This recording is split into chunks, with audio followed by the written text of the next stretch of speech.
Hallelujah. ಎಲ್ಲರಿಗೂ ನಿದ್ರೆ ಬರ್ತಾ ಇದೆಯಾ? ನಿದ್ರೆ ಬರ್ತಾ ಇದೆಯಾ? ವಾಕ್ಯ ಕೇಳ್ತೀರಾ? ವಾಕ್ಯ ಕೇಳ್ಬೇಕಾ? ವಾಕ್ಯ ಗಮನವಿಟ್ಟು ಕೇಳಬೇಕು. ಯಾಕಂದ್ರೆ ನಿದ್ರೆ ಮಾಡ್ತಾ ವಾಕ್ಯ ಕೇಳೋದಲ್ಲ. ನಾವು ಮದುವೆಗೆ ಹೋದಾಗ ಮೊದಲಿಂಗನು ಮತ್ತು ಮೊದಲಿಗಿತ್ತಿಯನ್ನು ನೋಡಕ್ಕೆ ಎಷ್ಟು ಇಂಟ್ರೆಸ್ಟ್ ಅಲ್ಲಿ ಇರ್ತಾರೆ ಜನ, ಆ ಇಂಟ್ರೆಸ್ಟ್ ಅಲ್ಲಿ ಇಲ್ಲ ಅಲ್ವಾ? ಇದ್ದೀರಾ? ಆಧ್ಯಾತ್ಮಿಕವಾದ ವಿಷಯವನ್ನು ಕೇಳುವಾಗ ನಾವೇನಾಗಿರ್ಬೇಕು? ನಾವು ಎಚ್ಚೆತ್ತಾಗಿರ್ಬೇಕು. ದೇವರ ವಾಕ್ಯ ನಮಗೆ ಬಹು ಮುಖ್ಯವಾಗಿದೆ. ಕ್ರಿಸ್ತ ದರ್ಶನವೆಂಬ ನಾವು ಶೀರ್ಷಿಕೆ ಅಡಿಯಲ್ಲಿ ಧ್ಯಾನಕ್ಕೆ ಬಂದಿರುವಾಗ ನಾವು ಪವಿತ್ರತೆಯಾಗಿ ವಾಕ್ಯ ಕೇಳುವುದಾಗಿದೆ ನಮ್ಮ ಒಂದು ಉದ್ದೇಶ ಅಲ್ವಾ? ಹೌದಾ ಅಲ್ವಾ? ಹೌದು. ಅದಕ್ಕಾಗಿ ದೇವರು ನಮಗೆ ಸಿದ್ಧಪಡಿಸಿರುವ ದಿನ ಇಲ್ಲಿ ನಾವು ಹೊಂದಿದ್ದೇವೆ. ಪರಮಪ್ರಸಾದದಲ್ಲಿ ಯೇಸು ಸ್ವಾಮಿ ಅಲ್ಲಿದ್ದಾರೆ. ಅದನ್ನು ನಾವು ಗಮನಿಸಬೇಕು. ಅದಕ್ಕೆ ನಾವು ಗೌರವ ಕೊಡಬೇಕು. ನಾನು ಆಗಲೂ ಹೇಳಿದೆ, ಈಗಲೂ ಮತ್ತೆ ಹೇಳ್ತಿದ್ದೇನೆ.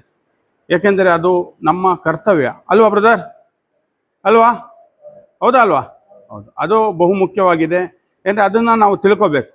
ಇವತ್ತು ಅನೇಕರು ನಮ್ಮ ಜೀವಿತದಲ್ಲಿ ನಾವು ಪರಿಶುದ್ಧತೆಯಲ್ಲಿ ಬದುಕಬೇಕು ಎಂಬುದಾಗಿ ವಾಕ್ಯದ ಮೂಲಕ ನಾವು ತಿಳ್ಕೊಳ್ಬೇಕು. ಯಾಕಂದರೆ ಅನೇಕ ಬಾರಿ ನಮಗೆ ವಾಕ್ಯ ಕಲಿಸುತ್ತದೆ, ಆದರೂ ನಮಗೆ ವಾಕ್ಯ ಅರ್ಥವಾಗಲ್ಲ. ಆಗುತ್ತಾ? ಕೆಲವು ಬಾರಿ ಆಗಲ್ಲ. ಯಾಕೆ ಅಂದರೆ ಆ ವಾಕ್ಯವನ್ನು ನಾವು ಗ್ರಹಿಸುವಾಗ ಸೈತಾನನು ಅಲ್ಲಿ ಅಡ್ಡ ಬರ್ತಾನಾ? ಯಾಕೆ ಗೊತ್ತಾ? ಯಾಕೆ? ದೇವರ ರಾಜ್ಯ ಸ್ಥಾಪನೆ ಆಗಬಾರದು, ಜನರನ್ನು ಅಡ್ಡದಾರಿಗೆ ಎಳಿಬೇಕು ಎಂಬ ಉದ್ದೇಶ ಯಾರಿಗಿದೆ? ಸೈತಾನನಿಗೆ. ಯಾವ ವ್ಯಕ್ತಿಯನ್ನು ಸೈತಾನನು ಅವರಲ್ಲಿ ಶೋಧನೆ ಪಡಿಸ್ತಾನೆ. ಯೇಸು ಸ್ವಾಮಿಗೆ ಕೂಡ ಶೋಧನೆ ಭರಿಸಲು ಪ್ರಯತ್ನಿಸಿದ ಅಲ್ವಾ? ನಾವು ಯಾವ ಲೆಕ್ಕ? ಅದಕ್ಕಾಗಿ ನಾವು ಏನ್ ಮಾಡಬೇಕು? ನಿದ್ರೆ ಹೋಗೋರಲ್ಲ, ದೇವರ ವಾಕ್ಯದಲ್ಲಿ ಗಮನವಿಡಬೇಕು. ಹೌದಾ? ಯಾಕೆ? ಅದನ್ನು ನಾವು ನಮ್ಮಲ್ಲಿ ಪರಿಶುದ್ಧತೆ ಇದ್ದರೆ ಸೈತಾನನು ನಾವು ತಡೆಯಬಹುದು. ಯಾವುದರಿಂದ? ದೇವರ ವಾಕ್ಯದಿಂದ ಮಾತ್ರ ಸಾಧ್ಯ. ಅದನ್ನು ನಾವು ತಿಳಿದುಕೊಳ್ಳಬೇಕು. ಪ್ರತಿ ಕ್ಷಣ ಪ್ರತಿ ದಿನವೂ ನಾವು ದೇವರ ವಾಕ್ಯವನ್ನು ಧ್ಯಾನಿಸುವುದಾದರೆ ಮಾತ್ರ ನಮ್ಮ ಜೀವಿತದಲ್ಲಿ ಸ್ವರ್ಗವನ್ನು ಪಡೆಯಲು ಸಾಧ್ಯ. ಹೌದಾ? ಈ ಲೋಕದ ಮಾತ್ರ ಜೀವನನ ಅಲ್ಲ. ಕ್ರಿಸ್ತರಿಗೆ ಗೊತ್ತುಂಟು ಈ ಲೋಕದ ಜೀವನ ಸ್ವಲ್ಪ ಮಾತ್ರ ಎಂಬುದಾಗಿ ಅಲ್ವಾ? ಅದಕ್ಕಾಗಿ ನಾವು ಪರಲೋಕದ ಜೀವನದ ಬಗ್ಗೆ ನಾವು ತಿಳಿಯಲು ಇಲ್ಲಿ ಬಂದಿದ್ದೇವೆ. ಆದರೆ ದೇವರು ಆದಿಯಲ್ಲೇ ನಿರ್ಮಿಸಿದಂಥ ಒಂದು ಸ್ಥಳಕ್ಕೆ ನಾವು ತಾಯಿ ಗರ್ಭದಲ್ಲೇ ಇರುವಾಗಲೇ ನಾವು ದೇವರಿಗೆ ಗೊತ್ತಿತ್ತು ಇಂಥ ದಿನ ಇಂಥ ವ್ಯಕ್ತಿ ಇಲ್ಲಿ ಇರ್ತಾರೆ ಅಂತ. ಹೌದಾ? ಹೌದು. ಅದಕ್ಕಾಗಿಯೇ ನಮಗೆ ಇಂದು ದೇವರು ಇಲ್ಲಿ ಕಳಿಸಿದ್ದಾರೆ. ಇದನ್ನು ನಾವು ಇಲ್ಲಿ ಪ್ರಯೋಜನ ಪಡೆದುಕೊಂಡು ಹೋಗ್ಬೇಕು. ನಾವು ಧ್ಯಾನಕ್ಕೆ ಬಂದಿದ್ದೇವೆ, ನಾವು ಏನು ಉಪಯೋಗ ಇಲ್ಲದೆ ಹೋದರೆ ಏನು ಪ್ರಯೋಜನ ಇಲ್ಲ. ಒಬ್ಬ ಬಂಡವಾಳ ಹಾಕಿ ಅಂಗಡಿ ಮಾಡ್ತಾನೆ, ಅವನಿಗೆ ಲಾಭ ಬರಬೇಕಾ ಬೇಡವಾ? ಎಷ್ಟೋ ದೂರದಿಂದ ಕಷ್ಟಪಟ್ಟು ಬಂದಿದ್ದೀರಾ, ಆಧ್ಯಾತ್ಮಿಕ ಲಾಭವನ್ನು ಪಡೆದುಕೊಂಡೇ ಹೋಗಬೇಕು ಎಂಬ ಉದ್ದೇಶವಾಗಿದೆ ಇಂದು. ಹೌದಾ? ಆಧ್ಯಾತ್ಮಿಕ ಲಾಭ ಏನ್ ಮಾಡಬೇಕು? ನಾವು ಪಡಿಬೇಕು. ಊಟ ಮಾಡಿದೀವಿ, ಸಂತೋಷವಾಗಿ ದೇವರ ವಾಕ್ಯವನ್ನು ಕೂಡ ಸ್ವೀಕರಿಸಬೇಕು. ಅದೇ ದೇವರ ಉದ್ದೇಶ ಅಲ್ವಾ? ಮತ್ತಾಯ 5:8 ಓದಿ ಬ್ರದರ್.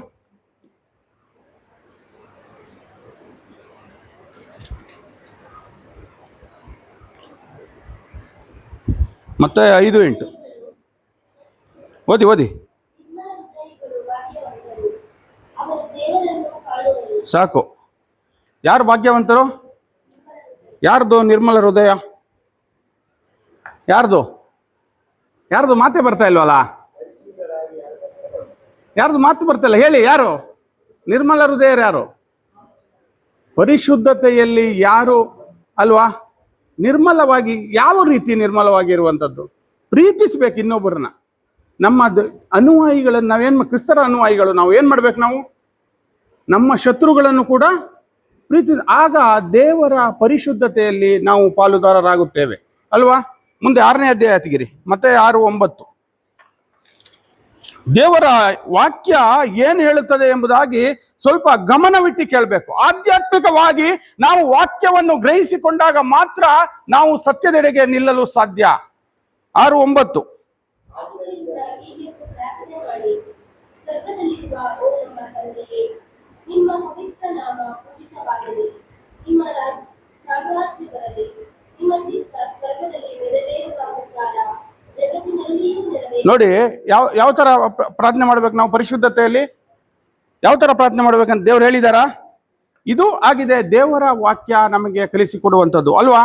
ಆದುದರಿಂದ ಹೀಗೆಂದು ಪ್ರಾರ್ಥನೆ ಮಾಡಿ. ಯಾವಾಗ ನಾವು ನಿರ್ಮಲ ಹೃದಯವರಾದಾಗ, ನಮ್ಮಲ್ಲಿ ಕೊಳಕಿದ್ದರೆ, ಪರಿಶುದ್ಧತೆ ಇಲ್ಲ ಅಂದರೆ ದೇವರು ನಮ್ಮ ಪ್ರಾರ್ಥನೆಗೆ ಉತ್ತರ ಕೊಡ್ತಾರಾ? ಇಲ್ಲ. ಅದನ್ನು ನಾವು ಮೊದಲು ತಿಳ್ಕೊಳ್ಬೇಕು. ಯಾಕೆಂದ್ರೆ ಇಂದು ಈ ಒಂದು ಧ್ಯಾನಕ್ಕೆ ಬಂದಿದ್ದೇವೆ. ನಾವು ಇಲ್ಲಿ ದೇವರ ವಾಕ್ಯವನ್ನು ಕಲಿತೆ ಮುಂದೆ ಹೋಗುವಂಥದ್ದು ಸರಾಸರ ನಾನು ಹೇಳುತ್ತಿದ್ದೇನೆ. ಯಾಕೆಂದರೆ ಇದರ ಲಾಭ ನಿಮಗೆ ಬರಬೇಕು. ಇಲ್ಲಿ ಬಂದಿದ್ದಕ್ಕೆ ಲಾಭ ಆಗಬೇಕು. ಯಾವುದೇ ಒಂದು ವ್ಯಾಪಾರ ಮಾಡುವಾಗ ನಮಗೆ ನಷ್ಟವಾಗಬಾರದು, ಲಾಭವಾಗಿ. ಇಲ್ಲೂ ಕೂಡ ಆಧ್ಯಾತ್ಮಿಕವಾದಂತಹ ಲಾಭ ನಮ್ಮ ಜೀವಿತದಲ್ಲಿ ಬರುವಂತದ್ದಾಗಿದೆ. ಹೌದಾ? ಅದೇ ಆಗಿದೆ ನಾವು ಇಂದು ತಿಳಿದುಕೊಳ್ಳುವುದು. 5:48 5:48. ಆದುದರಿಂದ ಸ್ವರ್ಗದಲ್ಲಿರುವ ನಿಮ್ಮ ತಂದೆ ಪರಿಪೂರ್ಣವಾಗಿರುವಂತೆ ನೀವು ಪರಿಪೂರ್ಣರಾಗಿರಿ. ಗೊತ್ತಾಯ್ತಾ? ಅವಾಗ ಫಾದರು ಈ ವಾಕ್ಯ ಹೇಳಿದ್ರ? ಎಷ್ಟು ಜನಕ್ಕೆ ನೆನಪಿದೆ? ನೆನಪಿರೋರ್ ಕೈ ಎತ್ತಿ. ಇಲ್ಲ, ಅಲ್ಲಿಂದ ಇಲ್ಲಿಗೆ ಮರ್ತೋಗಿದೆ. ಫಾದರ್ ಹೇಳಿದ್ರು ವಾಕ್ಯ ಇದು ಅಲ್ವಾ? ಆದುದರಿಂದ ಏನು, ಸ್ವರ್ಗದಲ್ಲಿರುವ ನಮ್ಮ ತಂದೆ ಪರಿಪೂರ್ಣರಾಗಿರುವಂತೆ ನೀವು ಪರಿಪೂರ್ಣರಾಗಿರ್ಬೇಕು ಅಂತ. ಅದೇ ಯಾಕೆ ದೇವರು ಪರಿಪೂರ್ಣರಾಗಿದ್ದಾರೆ, ನಾವು ಕೂಡ ಆಗಲೇ ನಾವು ಪರಿಶುದ್ಧತೆಯಲ್ಲಿ ಬದುಕಲು ಸಾಧ್ಯ ಅಲ್ವಾ? ಪವಿತ್ರತೆಯಲ್ಲಿ ಇರಲು ಸಾಧ್ಯ. ಅದನ್ನು ನಾವು ತಿಳಿದುಕೊಳ್ಳಬೇಕು. ಯೋಹಾನ 17:19.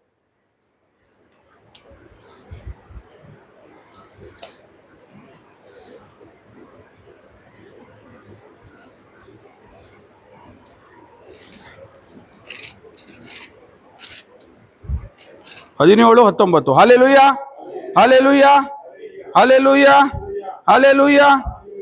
ಓದಮ್ಮ.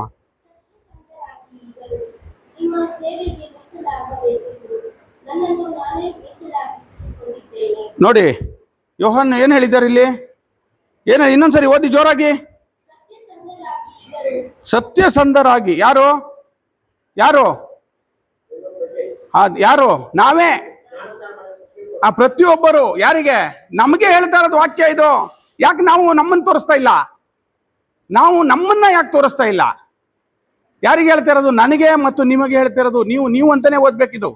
ಆಗಲೇ ಅದು ನಮ್ಗೆ ವಾಕ್ಯ ಅರ್ಥ ಮಾಡ್ಕೋಬೇಕು. ಫಸ್ಟ್ ಅದನ್ನ ಓದಮ್ಮ ಇನ್ನೊಂದ್ಸರಿ ಜೋರಾಗಿ.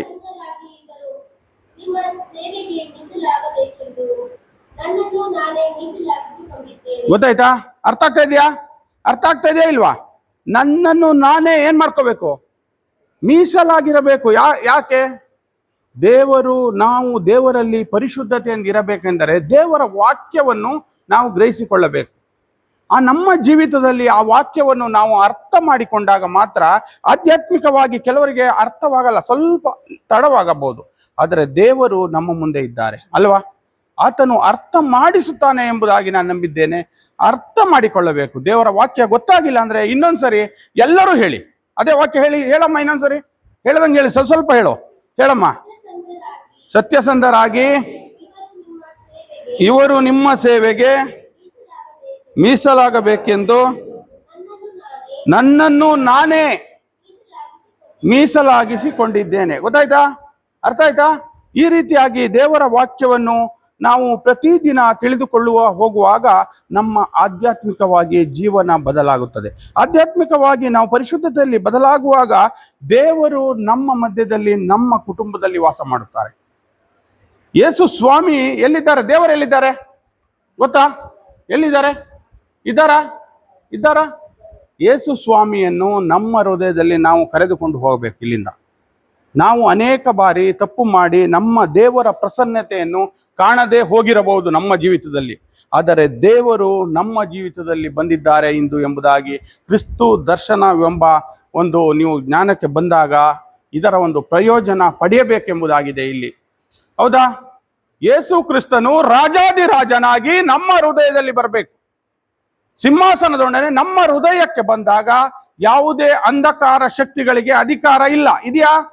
ಇಲ್ಲ. Hallelujah, hallelujah, hallelujah, hallelujah. ಮತ್ತಾಯ 7:6. Hallelujah, hallelujah. ಮತ್ತಾಯ 7:6. ಪವಿತ್ರಾತ್ಮವಾದುದನ್ನು ನಾಯಿಗಳಿಗೆ ಹಾಕಬೇಡಿ. ಪವಿತ್ರವಾದುದನ್ನು ನಾಯಿಗಳಿಗೆ ಹಾಕಬೇಡಿ. ಅವು ನಿಮ್ಮ ಮೇಲೆ ತಿರುಗಿ ಬಿಟ್ಟು ನಿಮ್ಮನ್ನು ಸೀಳಿ ಬಿಟ್ಟಾವು. ಮುತ್ತುಗಳನ್ನು ಅಂಜಿಗಳ ಮುಂದೆ ಚೆಲ್ಲಬೇಡಿ. ಅವು ಆ ಮುತ್ತುಗಳನ್ನು ಕಾಲಿನಿಂದ ಸುರಿದು ಹಾಕುತ್ತಿದ್ದಾವು. ನೋಡಿ ಸಾಕು. ನೋಡಿ ವಾಕ್ಯ ಎಷ್ಟು ಚೆನ್ನಾಗಿ ಹೇಳ್ತಾ ಇದೆ. ಮುತ್ತುಗಳನ್ನ ಎಲ್ಲಿ ಹಾಕ್ಬೇಡಿ. ವಾಕ್ಯ ಓದಿ ಸರಿಯಾಗಿ ಅರ್ಥ ಮಾಡಿಕೊಳ್ಳಬೇಕು ನಾವು. ಇಲ್ಲಾಂದ್ರೆ ಏನಾಗುತ್ತೆ ಎಲ್ಲೋ ಬಿದ್ದು ಹೋದ ರೀತಿಯಲ್ಲಿ ನಮ್ಮ ಜೀವಿತ ಬಿದ್ದು ಹೋದ ರೀತಿಯಲ್ಲಿ ಇರುತ್ತದೆ. ಹೌದಲ್ವಾ? ಅದಕ್ಕೆ ದೇವರ ವಾಕ್ಯ ಹೇಳಿದ್ದು ಮುತ್ತುಗಳನ್ನು ಎಲ್ಲ ಮುಂದೆ ಹಾಕಬೇಡಿ ಎಂಬುದಾಗಿ. ವಾಕ್ಯವನ್ನು ಸ್ವಲ್ಪ ನಾವು ಗ್ರಹಿಸಿ ನೋಡುವಾಗ, ಆಧ್ಯಾತ್ಮಿಕವಾಗಿ ನೋಡುವಾಗ, ನಮ್ಮ ಜೀವಿತದಲ್ಲಿ ನಾವು ವಾಕ್ಯವನ್ನು ಗ್ರಹಿಸಿಕೊಳ್ಳದೆ ಎಲ್ಲಿ ಬಿದ್ದಿದ್ವಿ? ದೇವರ ಕೈಯ ಮುತ್ತುಗಳು ನಾವು. ಹೌದಾ? ನಾವು ಇಂದು ಎಲ್ಲಿ ದೇವರ ಮಹಿಮೆಯನ್ನು ಕಾಣದೆ ಅನೇಕ ಬಾರಿ ತಪ್ಪುಗಳನ್ನು ಮಾಡಿ ಪಾಪಗಳನ್ನು ಮಾಡಿದ್ದೇವೆ. ಇಂದು ನಾವು ಪಾಪ ನಿವೇದನೆ, ಕೌನ್ಸಿಲಿಂಗ್ ಮಾಡಿ ದೇವರ ಪ್ರಸನ್ನತೆಯನ್ನು ಕಾಣುವ ಒಂದು ಸಮಯಕ್ಕೆ ಬಂದು ಕುಳಿತಿದ್ದೇವೆ. ಅದನ್ನು ನಾವು ಇಂದು ಪರಿಶುದ್ಧವಾಗಿ ಪರಮ ಪ್ರಸಾದದ ಮುಂದೆ ನಾವು ಇಂದು ಪರಿಶುದ್ಧರಾಗಿದ್ದೇವೆ. ಅದಕ್ಕಾಗಿ ನಾವು ದೇವರ ವಾಕ್ಯವನ್ನು ಸರಿಯಾಗಿ ಅರ್ಥ ಮಾಡಿಕೊಳ್ಳಬೇಕು. ಇದು ಅರ್ಥ ಆಗಿಲ್ಲ ಅಂದ್ರೆ ಇದು ವಾಕ್ಯ ಮಾರ್ಕ್ ಮಾಡ್ಕೊಳ್ಳಿ, ಮನೆಗೆ ಹೋಗಿ ಇನ್ನೊಂದು ಸರಿ ಓದಿ, ಇನ್ನೂ ಒಂದು ಸರಿ ಓದಿ. ಇದು ಪ್ರತಿ ಕ್ಷಣ ಓದುವಾಗ ನಿಮ್ಮ ಜೀವಿತ ಬದಲಾವಣೆ ಆಗುತ್ತದೆ. ಆಗ್ತದಾ? ದೇವರ ವಾಕ್ಯ ಸಜೀವ ಉಳ್ಳದ್ದು. ಬೈಬಲ್ ಶ್ರೀಗಂತ ಯಾವತ್ತು ಸಜೀವವುಳ್ಳ ವಾಕ್ಯವಾಗಿದೆ. ಅದಕ್ಕಾಗಿಯೇ ಇದು ಅರ್ಥ ಮಾಡಿಕೊಳ್ಳಲು ಸ್ವಲ್ಪ ಕಷ್ಟ. ಅದನ್ನು ನಾವು ಆಧ್ಯಾತ್ಮಿಕವಾಗಿ ತೆಗೆದುಕೊಂಡಾಗ ನಮ್ಮ ಜೀವಿತ ಬದಲಾಗಲು ಸಾಧ್ಯ. ಯೋಹಾನ 13:10.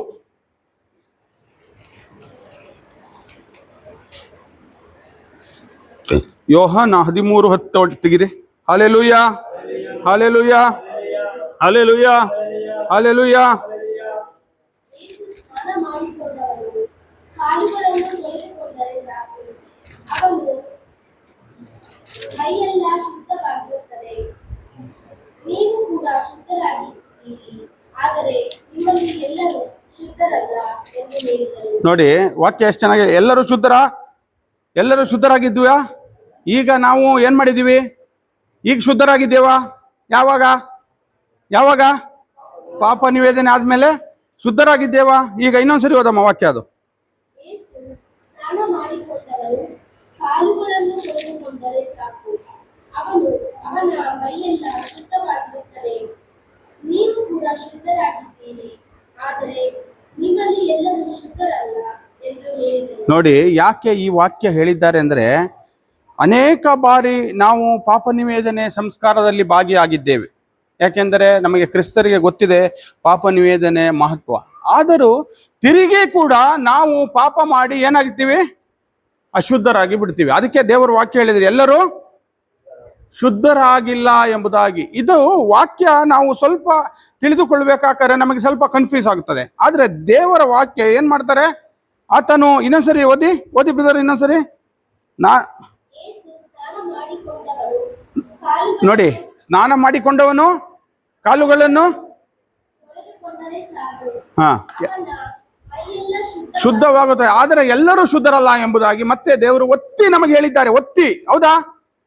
ಶುದ್ಧರಾಗಿ ಪರಿಶುದ್ಧತೆಯಲ್ಲಿ ನಾವು ಬದುಕಬೇಕೆಂಬುದಾಗಿ ವಾಕ್ಯ ನಮಗೆ ಕೊಟ್ಟಿದೆ. ಇಂದು ನಮ್ಮ ಜೀವನ ಮನಮರಗಬೇಕಾಗಿದೆ. ಅದಕ್ಕಾಗಿಯೇ ದೇವರು ನಮ್ಮ ಜೀವಿತದಲ್ಲಿ ಒಂದು ಅದ್ಭುತವನ್ನು ಮಾಡಲು, ನಮ್ಮ ಜೀವಿತದಲ್ಲಿ ತಂದೆ ದೇವರು ಈ ಸಮಯದಲ್ಲಿ ನಮ್ಮ ಮಧ್ಯದಲ್ಲಿ ಇಳಿದು ಬರಲಿಕ್ಕಾಗಿ ನಮ್ಮನ್ನು ಇಲ್ಲಿ ಕರೆತಂದಿದ್ದಾರೆ. ಇದು ದೇವರ ಯೋಜನೆ ಎಂಬುದಾಗಿ ನಾವು ದೇವರ ಯೋಜನೆ ಇದು ಎಂಬುದಾಗಿ ದೃಢಪಡಿಸಿಕೊಳ್ಳಬೇಕು. ಎಲ್ಲಿ? ನಮ್ಮ ಜೀವಿತದಲ್ಲಿ. ಆಗ ಮಾತ್ರ ನಮಗೆ ಅದ್ಭುತವನ್ನು ತಿಳಿಯಲು ಸಾಧ್ಯ. 15:3 ಅದಮ್ಮ. ಯೋಹಾನ 15:3. ನೀವಾದರೂ ನಾನು ನಿಮ್ಮೊಡನೆ ಆಡಿದ ಮಾತಿನಿಂದಾಗಿ ಸವರಿದ ಕವಲುಗಳಂತೆ ಶುದ್ಧರಾಗಿದ್ದೀರಿ. ನೋಡಿ ಗೊತ್ತಾಯ್ತಾ? ನೀವಾದರೂ ನಿಮ್ಮೊಡನೆ ಆಡಿದ ಮಾತಿನಿಂದಾಗಿ ಸವರಿದ ಕವಲುಗಳಂತೆ ಶುದ್ಧರಾಗಿದ್ದೀರಾ? ದೇವರ ವಾಕ್ಯ ನಮ್ಮನ್ನು ಪರಿಶುದ್ಧತೆಡೆಗೆ ಕರೆದುಕೊಂಡು ಹೋಗ್ತಾ ಇದೆ. ಹೌದಾ? ದೇವರ ವಾಕ್ಯ ತಿಳ್ಕೋಬೇಕು. ನಾವು ಮಾತನಾಡುವುದು ಮುಖ್ಯವಲ್ಲ, ದೇವರ ವಾಕ್ಯವನ್ನು ಕಲಿಸುವುದು ಮುಖ್ಯ. ಎಷ್ಟು ದೇವರ ವಾಕ್ಯವನ್ನು ನೀವು ಓದಿ ತಿಳಿದಿದ್ದೀರಾ? ಅದನ್ನು ಎಷ್ಟು ನೀವು ಸ್ವೀಕರಿಸಿಕೊಂಡಿದ್ದೀರಾ? ನಾನು 10 ವಾಕ್ಯ ಹೇಳಿದರೆ ನಿಮಗೆ 5 ಆದರೂ ಅರ್ಥವಾಗಬೇಕು ಅಲ್ವಾ? 5 ಅರ್ಥವಾಗಿಲ್ಲ ಅಂದ್ರೆ, ನಾವು ಇಲ್ಲಿ 5 ವಾಕ್ಯವನ್ನು ನೀವು ತಿಳಿದಿಲ್ಲ ಅಂದ್ರೆ ನಾನು ಹೇಳಿದ್ದಕ್ಕೂ ಪ್ರಯೋಜನವಿಲ್ಲ. ದೇವರು ಅದಕ್ಕಾಗಿಯೇ ನನ್ನನ್ನು ಇಲ್ಲಿ ನೇಮಿಸಿದ್ದು ಎಂಬುದಾಗಿ ನಾನು ತಿಳಿದಿದ್ದೇನೆ. ಈ ವಾಕ್ಯ ನಾವು ಓದಬೇಕು. ಯಾವಾಗಲೂ ಆ ವಾಕ್ಯವನ್ನು ನಾವು ತಿಳಿದುಕೊಂಡಾಗ ಮಾತ್ರ ನಮ್ಮ ಜೀವಿತ ಬದಲಾಗುತ್ತದೆ. 4 ಓದಮಲ್ಲೇ, ನೀವು ನನ್ನಲ್ಲಿ ನೀವು ನನ್ನಲ್ಲಿ ನೆಲೆಗೊಂಡಿರಿ, ಆಗ ನಾನು ನಿಮ್ಮಲ್ಲಿ ನೋಡಿ, ದೇವರ ವಾಕ್ಯದಲ್ಲಿ ನಾವು ನೆಲೆಗೊಂಡಿದ್ರೆ ಎಲ್ಲಿ ನೆಲೆಗೊಳ್ಳಬೇಕು ನಾವು?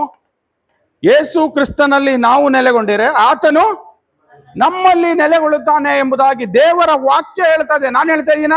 ಎಲ್ಲರ ಬೈಬಲ್ ಇದೆಯಾ? ಅದು ಇದೆಯಾ? ಯೋಹಾನ 15:4 ಇದೆಯಾ ಬ್ರದರ್? ನೀವು ಹೇಳಿ, ನೀವು ನನ್ನಲ್ಲಿ ನೆಲೆಗೊಂಡಿರಿ, ಆಗ ನಾನು ನಿಮ್ಮಲ್ಲಿ ನೆಲೆಗೊಂಡಿರುವೆನು. Hallelujah, hallelujah, hallelujah. ಯಾಕೆ ಗೊತ್ತಾ ಈ ವಾಕ್ಯ? ದೇವರು ಬೇರು ಗಟ್ಟಿ ಇದ್ದರೆ ಮಾತ್ರ ಕೊಂಬೆಗಳು ಸರಿ ಇರುತ್ತೆ. ಬೇರು ಅಲ್ಲಾಡಕ್ಕೆ ಶುರು ಆದ್ರೆ ಕೊಂಬೆಗಳು ಒಣಗಲು ಆರಂಭಿಸುತ್ತದೆ. ತಂದೆ ತಾಯಿಗಳು ಮನೆಯಲ್ಲಿ ಸರಿ ಇದ್ದಾಗ ಮಕ್ಕಳೇನಾಗ್ತಾರೆ? ಯುದ್ಧ ಯೂರರಾಗ್ತಾರೆ. ಹೌದಾ? ಒಳ್ಳೆ ವಾಕ್ಯ, ನಾವು ವಾಕ್ಯದ ವಿಷಯ ಮಾತನಾಡುವಾಗ ಮಕ್ಕಳು ಅದನ್ನು ಕಲಿತ್ಕೊಳ್ತಾರೆ. ಯಾಕೆಂದ್ರೆ ಮಕ್ಕಳ ತಲೆ ಖಾಲಿ ಸ್ಲೇಟ್ ಇದ್ದಂತೆ. ಹೌದಾ? ನೀವು ತಂದೆ ತಾಯಿಗಳು ಏನು ಬರೆಯುತ್ತೀರೋ ಅದೇ ಆ ಮಕ್ಕಳಿಗೆ ಹತ್ತುವುದು. ತಂದೆ ತಾಯಿಗಳು ಬರೆಯುವಂಥದ್ದು, ಮಾತನಾಡುವಂಥದ್ದು ಮಕ್ಕಳ ತಲೆಯಲ್ಲಿ ಹೋಗ್ಬಿಡ್ತದೆ. ಅನೇಕರಿಗೆ ಗೊತ್ತಿಲ್ಲ, ನನ್ನ ಮಗು ಪರೀಕ್ಷೆಯಲ್ಲಿ ಏನೂ ಬರೆದಿಲ್ಲ ಎಂಬುದಾಗಿ ಒಬ್ರು ಹೇಳಿದ್ರು ನಂಗೆ ಮೊನ್ನೆ. ಏನೂ ಬರೆದಿಲ್ಲ, LKG ಏನೂ ಬರೆದಿಲ್ಲ, ಬೇಡ ಬಿಡಮ್ಮ ಮುಂದೆ ಓದುತ್ತೆ ಮಗು ಎಂಬುದಾಗಿ ನಾನು ಹೇಳಿದೆ. ಆದರೆ ತಂದೆ ತಾಯಿಗಳು ಏನು ಮಕ್ಕಳಿಗೆ ಸ್ಕೂಲಲ್ಲಿ ಕಲಿಸೋದು ಪಾಠ ಮುಖ್ಯ ಅಲ್ಲ. ಎಲ್ಲಿ ಕಲಿಸೋದು? ಎಲ್ಲಿ ಕಲಿಸ್ಬೇಕು? ಮನೆಯಲ್ಲಿ ಕಲಿಯುವಂಥದ್ದು. ಖಾಲಿ ಇರುತ್ತೆ ಮಕ್ಕಳ ತಲೆ. ತಂದೆ ತಾಯಿಗಳು ಅದಕ್ಕೆ ಬರೆಯುವಂಥದ್ದು. ಅದಕ್ಕೆ ದೇವರ ವಾಕ್ಯ ಹೇಳಿದ್ರು, ನೀವು ನನ್ನಲ್ಲಿ ನೆಲೆಗೊಂಡಿದ್ದರೆ ನಾನು ನಿಮ್ಮಲ್ಲಿ ನೆಲೆಗೊಂಡಿರುತ್ತೇನೆ ಎಂಬುದಾಗಿ. ನಾವು ಯಾವಾಗ ಮಕ್ಕಳಲ್ಲಿ ನೆಲೆಗೊಂಡಿರುತ್ತೇವೆ, ಮಕ್ಕಳು ಕೂಡ ನಮ್ಮಲ್ಲಿ ನೆಲೆಗೊಂಡಿರುತ್ತಾರೆ. ಇದನ್ನು ನಾವು ಪ್ರತಿ ಸಾರಿ ತಿಳಿದುಕೊಳ್ಳಬೇಕಾಗಿದೆ. ಇಂಥ ವಚನಗಳನ್ನು ನಾವು ಓದಿ ತಿಳಿಯುವಾಗ ದೇವರು ಸ್ವರ್ಗದ ರಹಸ್ಯವನ್ನು ನಮ್ಮ ಮುಂದೆ ತೆರೆಯಲ್ಪಡುತ್ತದೆ ಎಂಬುದಾಗಿ. ಯೋಹಾನ 17:6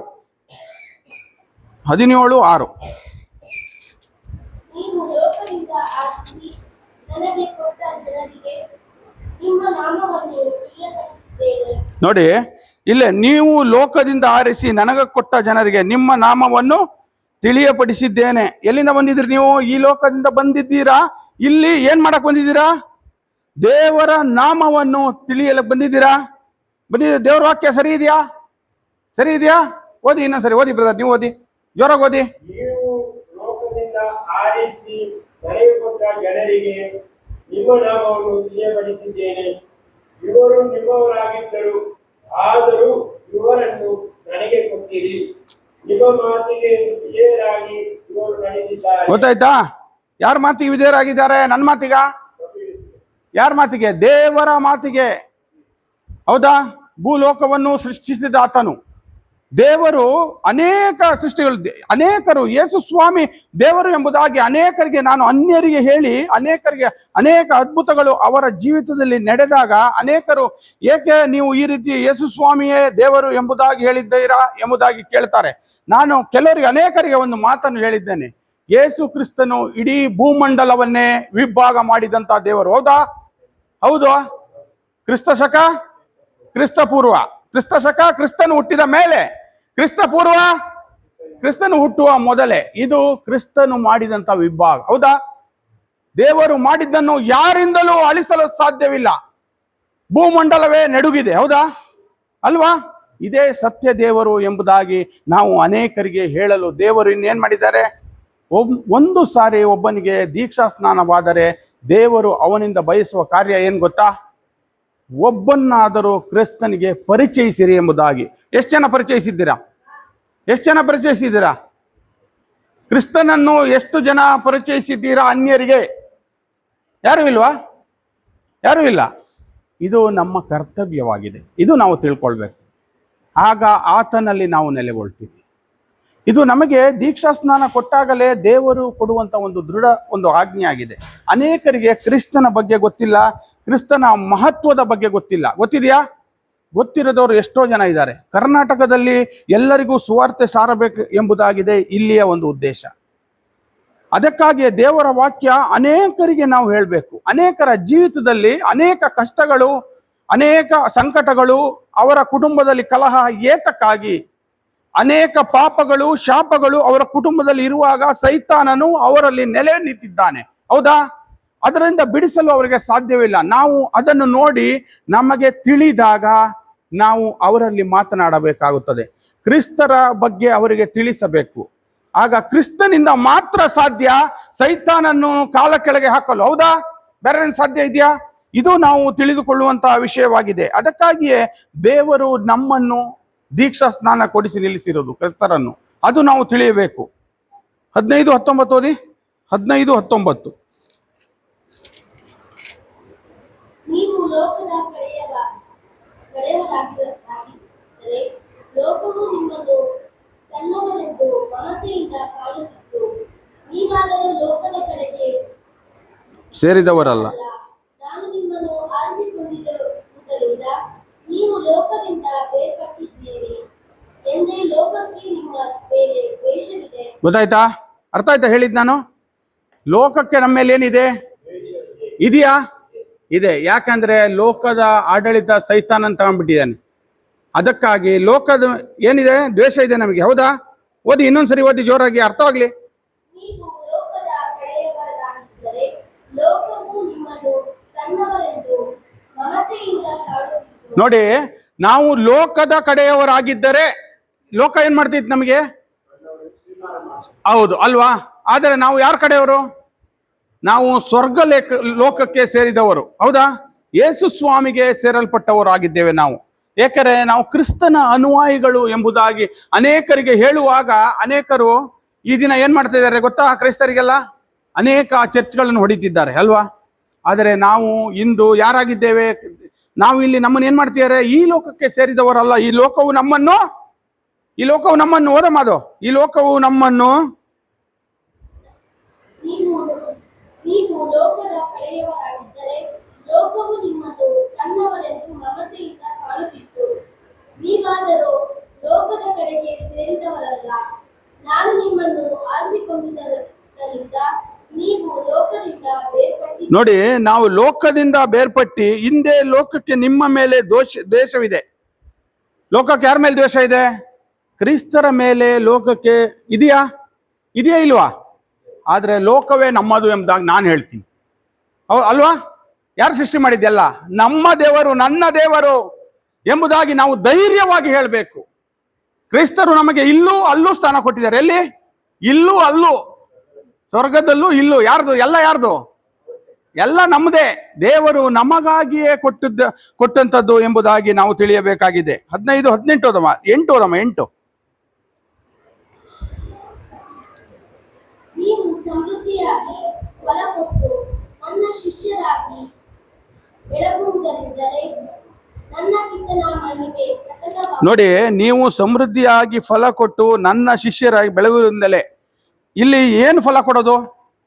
ಇಲ್ಲಿ ನಾನು ಹೇಳಿದೆ ನಿಮಗೆ, ಒಬ್ಬ ಕ್ರಿಸ್ತರಿಗೆ ದೀಕ್ಷಾ ಸ್ನಾನವಾದರೆ ಒಬ್ಬರನ್ನಾದರೂ ಕ್ರಿಸ್ತರನ್ನ ಅದು ಫಲ ಕೊಡುವುದು. ಯಾವುದು?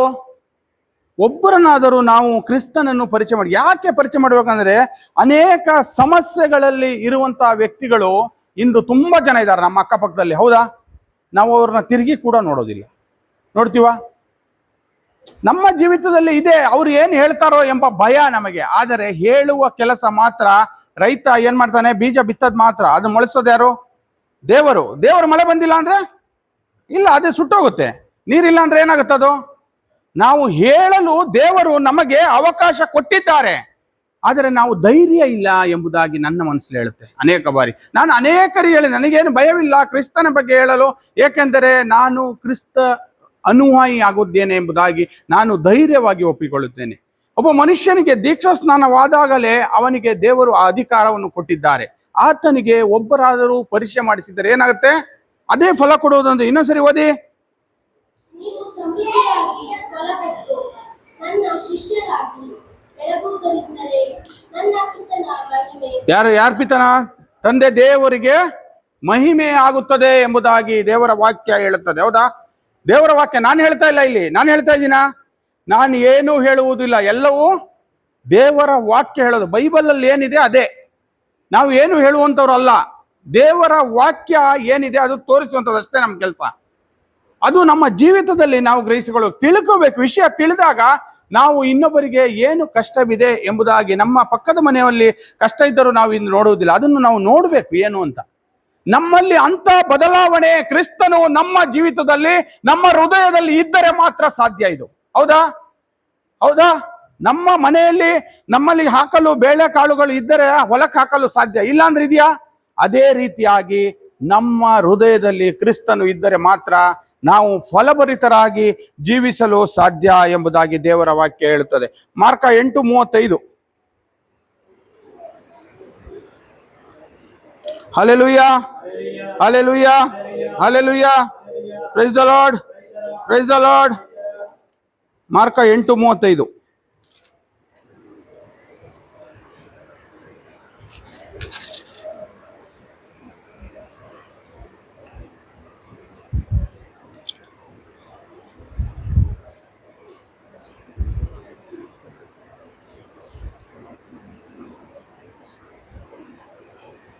ಸಿಕ್ತಾ?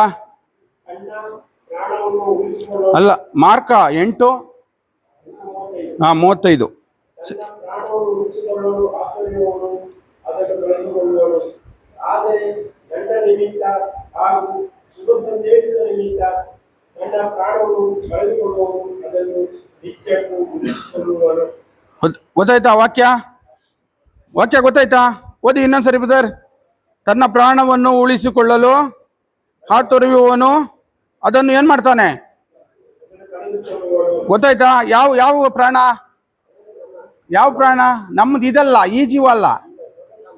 ದೊಡ್ಡ ಸಾಮ್ರಾಜ್ಯ, ಆಧ್ಯಾತ್ಮಿಕವಾದಂಥ ಜೀವನ ನಾವು ಉಳಿಸ್ಕೊಳ್ಬೇಕು ಅಂತ ನಾವು ಓಡ್ತಾ ಇದ್ರೆ ಏನಾಗುತ್ತೆ ನಮಗೆ? ನಾವು ಓಡ್ತಾ ಇರ್ಬೇಕು ಆಧ್ಯಾತ್ಮಿಕವಾಗಿ, ಈ ಜೀವ ಅಲ್ಲ. ಅರ್ಥ ಆಯ್ತಾ? ಆಧ್ಯಾತ್ಮಿಕವಾದಂಥ ಜೀವ ನಾವು ಏನ್ ಮಾಡ್ಬೇಕು? ಯಾವತ್ತು ಇದು ಹೋದ್ರೆ ಹೋಗ್ಲಿ, ಆಧ್ಯಾತ್ಮಿಕ ಜೀವ ಎಲ್ಲಿದೆ ನಮಗೆ? ಎಲ್ಲಿದೆ? ಅದನ್ನು ನಾವು ಮುಂದೆ ಓದಿ brother.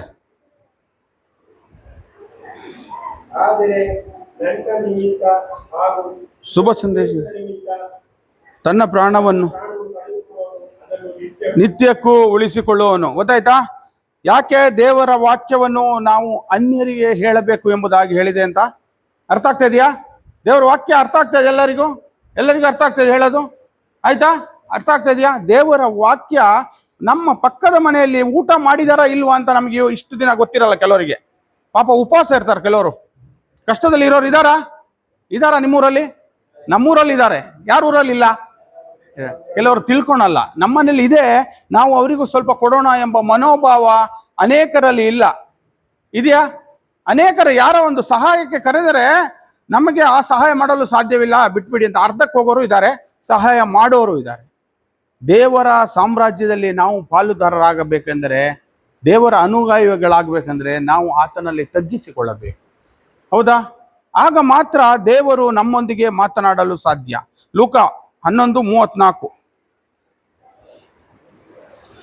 ಲೂಕ 11:34. Hallelujah, hallelujah, hallelujah, hallelujah, hallelujah.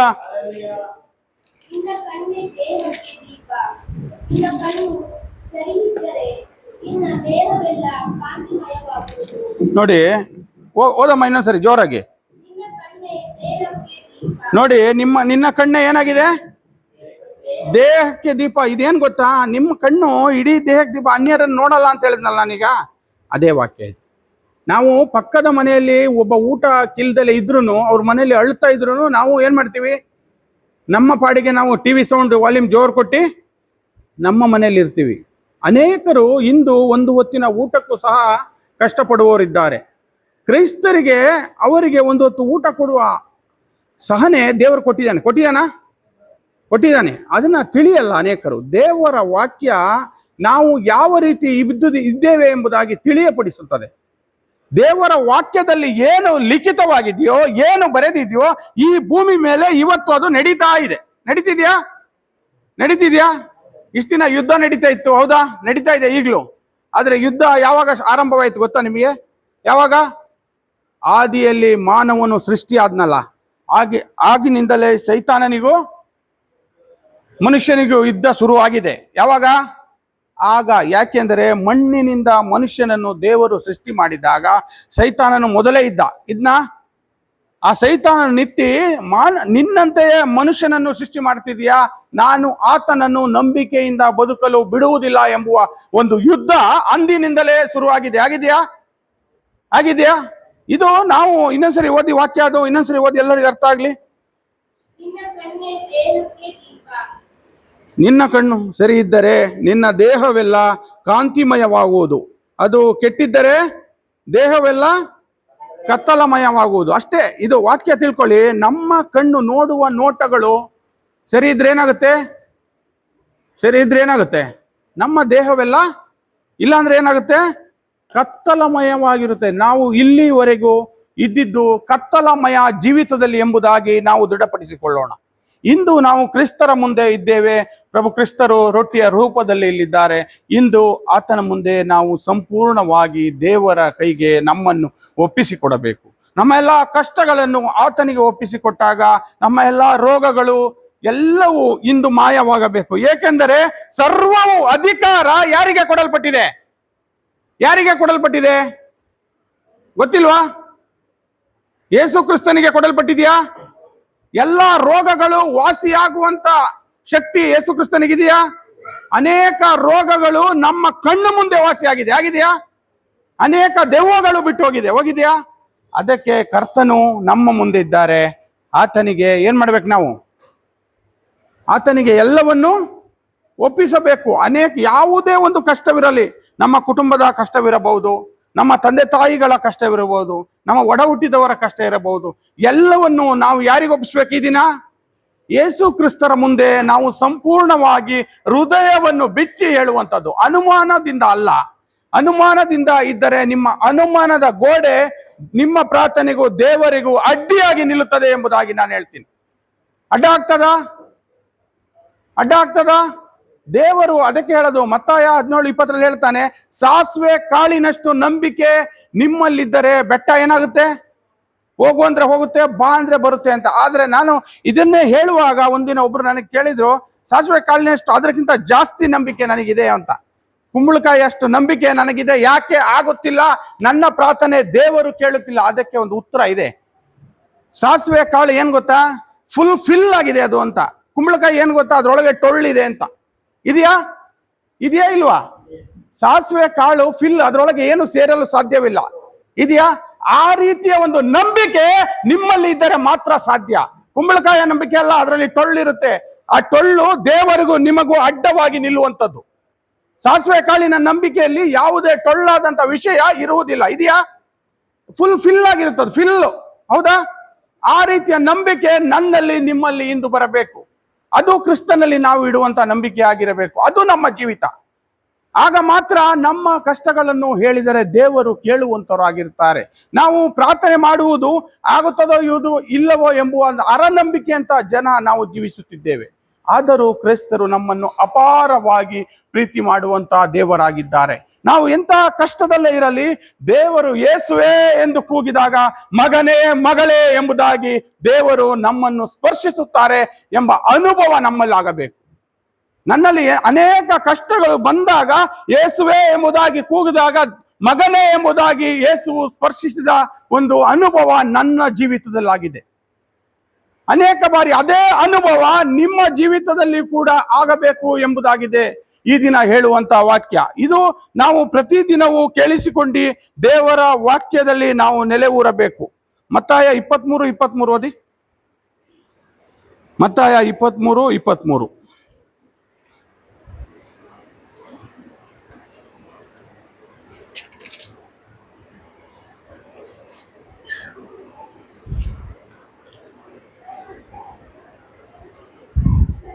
ಕಪಟ ಧರ್ಮಶಾಸ್ತ್ರಿಗಳೇ, ಫರಿಸಾಯರೇ, ನಿಮಗೆ ಧಿಕ್ಕಾರ. ನೀವು ಪುದೀನ, ಸದಾಪು, ಜೀರಿಗೆ ಮುಂತಾದವುಗಳ ದಶಮಾಂಶವನ್ನು ದೇವರಿಗೆ ಸಲ್ಲಿಸುತ್ತೀರಿ. ಆದರೆ ಧರ್ಮಶಾಸ್ತ್ರದಲ್ಲಿ ಪ್ರಮುಖವಾದ ನ್ಯಾಯ, ನೀತಿ, ದಯೆ, ದಾಕ್ಷಿಣ್ಯ, ಪ್ರಾಮಾಣಿಕತೆ ಇವುಗಳನ್ನು ಬದಿಗೊತ್ತಿದ್ದೀರಿ. ಮುಂದೆ ಓದಿ, ಇನ್ನೂ ಇದೆ ಅದು. ನೀವು ಅವುಗಳನ್ನು ಅಲಕ್ಷ್ಯ ಮಾಡಬೇಡಿ. ಮಾತ್ರವಲ್ಲ, ಆದರೆ ಇವುಗಳನ್ನು ಅನುಷ್ಠಾನಕ್ಕೆ ತರಲೇಬೇಕಿತ್ತು. ನೋಡಿ, ವಾಕ್ಯ ಅರ್ಥ ಆಗ್ತಾ ಇದೆಯಾ? ಇನ್ನೊಂದ್ಸರಿ ಓದಿ, ಓದಿ ಜೋರಾಗಿ ಇನ್ನೊಂದ್ಸರಿ. ಕಪಟ ಧರ್ಮಶಾಸ್ತ್ರಿಗಳೇ, ಪರಿಸಾಯರೇ, ನಿಮಗೆ ಧಿಕ್ಕಾರ. ನೀವು ನೋಡಿ, ಓದಿ ಓದಿ ಬ್ರದರ್. ಎಲ್ಲ ದಶಮಾಂಶ ಕೊಟ್ಟಿದ್ದೀರಾ, ಎಲ್ಲ ಭಾನುವಾರ ದೇವಾಲಯಕ್ಕೆ ಹೋಗುತ್ತಿದ್ದೀರಾ, ಆದರೂ ಓದಿ. ಪ್ರಮುಖವಾದ ನ್ಯಾಯ, ನೀತಿ, ದಯೆ, ದಾಕ್ಷಿಣ್ಯ, ಪ್ರಾಮಾಣಿಕತೆ ಇವುಗಳನ್ನು ಬದಿಗೊತ್ತಿದ್ದೀರಿ. ಗೊತ್ತಾಯ್ತಾ? ಯಾವ್ದು ಬದಿಗೊತ್ತಿದ್ದೀರಾ? ದೇವರಿಗೆ ಕಾಣಿಕೆ ಕೊಡ್ತಿದ್ದೀರಾ, ಪ್ರಥಮ ಫಲ ಕೊಡ್ತಿದ್ದೀರಾ, ಎಲ್ಲ ಕೊಡ್ತಿದ್ದೀರಾ, ಆದ್ರೆ ಏನು? ಓದಿ ಬ್ರದರ್ ಅದು. ನ್ಯಾಯ, ನೀತಿ, ದಯೆ, ದಾಕ್ಷಣ್ಯ, ಪ್ರಾಮಾಣಿಕತೆ. ಇದನ್ನ ಏನ್ ಮಾಡಿದ್ದೀರಾ ನೀವು? ಇದು ಆಗಿದೆ ಬೈಬಲ್ ಲಿಖಿತವಾಗಿರುವುದು. ಯಾವುದು ಇದು? ಯಾರು ಹೇಳಿ? ಯೇಸು ಸ್ವಾಮಿ ನಮಗೆ ಹೇಳಿರುವಂತ ವಾಕ್ಯ ಇದು. ಹೌದಾ? ನಿಮ್ಮ ಮತ್ತು ನಮ್ಮ ಜೀವಿತದಲ್ಲಿ ನಾವು ಇದನ್ನು ನಾವು ಮಾಡ್ಕೋಬೇಕು. ಅದೇ ಒಬ್ಬ ವ್ಯಕ್ತಿಗೆ ಊಟ ಇಲ್ಲ, ನಾವು ಕೊಡೋದೇ ಮರ್ತು ಬಿಟ್ಟಿದ್ದೀವಿ. ನಾವು ಎಲ್ಲ ಮಾಡ್ತಾ ಇದ್ದೀವಿ. ದೇವರ ವಾಕ್ಯ ನಮಗೆ ಹೇಳ್ತಾ ಇದೆ, ದಶಮ ಭಾಗ ಕೊಡಿ, ಪ್ರಥಮ ಫಲ ದೇವರಿಗೆ ದೇವಾಲಯಕ್ಕೆ ಕೊಡಿ, ಭಾನುವಾರ ಬಲಿಪೂಜೆಗೆ ಹೋಗಿ, ಸಮಯವಿದ್ದಾಗ ಬಲಿಪೂಜೆಗೆ ಹೋಗಿ, ಪಾಪನ್ ಎಲ್ಲವನ್ನು ಮಾಡಿದ್ವಿ. ಯಾರನ್ನ ಬಿಟ್ಟಿದ್ದೀವಿ? ಯಾರನ್ನ ಬಿಟ್ಟಿದ್ದೀವಿ? ಇನ್ನೊಂದ್ಸರಿ ಓದಿ ಬ್ರದರ್ ಜೋರಾಗಿ. ನ್ಯಾಯ, ನೀತಿ, ದಯೆ, ದಾಕ್ಷಿಣ್ಯ, ಪ್ರಾಮಾಣಿಕತೆ. ಇದನ್ನ ಏನ್ ಮಾಡಿದೀವಿ ನಾವು? ಇದನ್ನ ಏನ್ ಮಾಡಿದೀವಿ? ಗೊತ್ತಾಯ್ತಾ? ಯಾವ್ದನ್ನ ಬದಿ ಗೊತ್ತಿದ್ಯಾ? ಅರ್ಥ ಆಗ್ತಾ ಇದೆಯಾ ಬ್ರದರ್? ಅರ್ಥ ಆಗ್ತಾ ಇದೆಯಾ ವಾಕ್ಯ? ಇಲ್ವಾ? ಅರ್ಥ ಆಗ್ತಾ ಇದೆಯಾ? ಅರ್ಥ ಆಗದೆ ಇದ್ರೆ ಪ್ರಯೋಜನ ಇಲ್ಲ. ಅರ್ಥ ಆಗಿಲ್ಲ ಅಂದ್ರೆ ಇನ್ನೊಂದ್ಸರಿ ಕೇಳಿ ಹೇಳ್ತೀನಿ. ಅರ್ಥ ಆಗ್ತಾ ಇದೆಯಾ? ಯಾವುದನ್ನ ಬದಿ ಗೊತ್ತಿದ್ದೀವಿ ನಾವು? ಹೌದು. ನಾನು ಯಾಕೆ ಪ್ರತಿ ಭಾನುವಾರ ಹಬ್ಬದ ದಿನಗಳಲ್ಲಿ ಅನೇಕರು ದೇವಾಲಯಕ್ಕೆ ಮುಂದಾಳತ್ವ ವಹಿಸಿ ಹೋಗ್ತಾರೆ? ಯಾಕೆ ಗೊತ್ತಾ? ನಾನು ಕ್ರೈಸ್ತನೆಂದು ಗುರುತಿಸಿಕೊಳ್ಳಲು. ದೇವರ ವಾಕ್ಯ ಗುರುತಿಸಲ್ಲ. ಯಾಕೆ? ನಾನು ಕ್ರಿಸ್ತನು ಎಂಬುದಾಗಿ ತಿಳಿ ಅಷ್ಟೇ. ಅದಲ್ಲ, ದೇವರ ವಾಕ್ಯ ನಾವೇನ ಬದಿ ಗೊತ್ತಿದ್ದೀವಿ ಅಂತ ಹೇಳ್ತಾ ಇದೆ. ಯೇಸು ಸ್ವಾಮಿ ಖುದ್ದಾಗಿ ಹೇಳಿದ್ದಾರೆ ಇದನ್ನ. ಹೌದಾ? ಹೌದಾ ಹೇಳಿದಾರ? ಇನ್ನೊಂದ್ಸರಿ ಓದಿ ಅದು. ನ್ಯಾಯ, ನೀತಿ,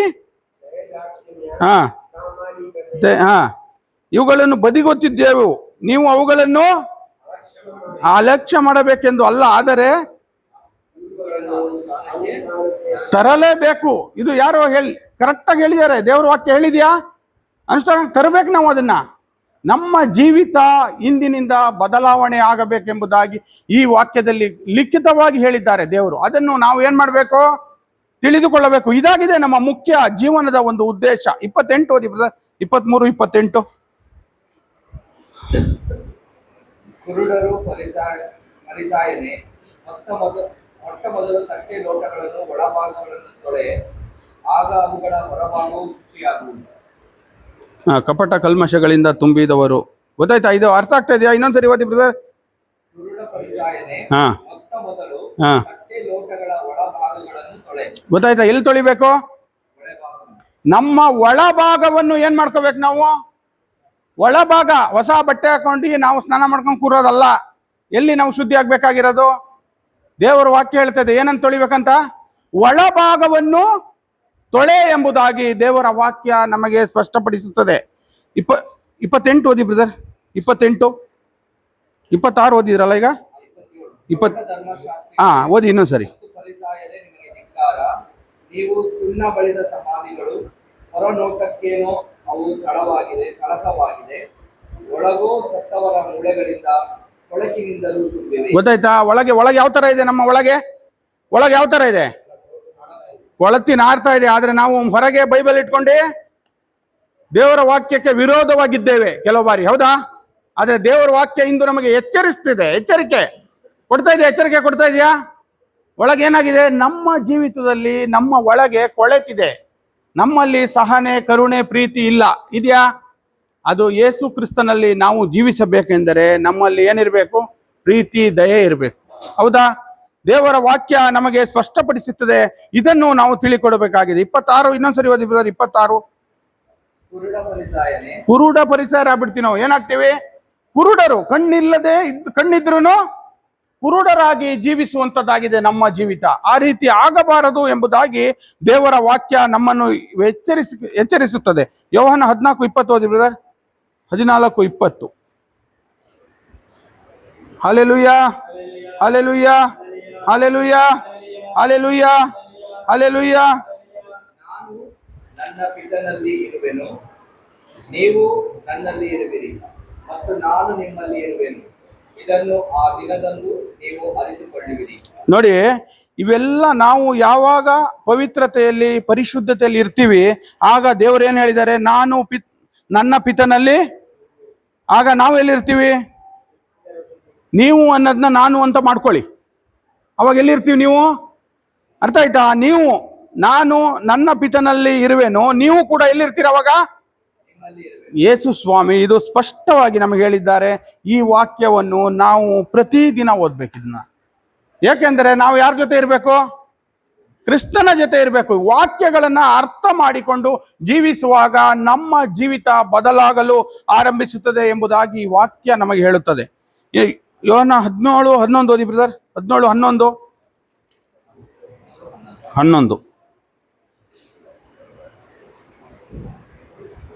ನಾನಿನ್ನು ಲೋಕದಲ್ಲಿ ಇರುವುದಿಲ್ಲ, ಇವರಾದರೂ ಲೋಕದಲ್ಲಿ ಇರುತ್ತಾರೆ. ನಾನು ನಿಮ್ಮ ಬಳಿಗೆ ಬರುತ್ತಿದ್ದೇನೆ.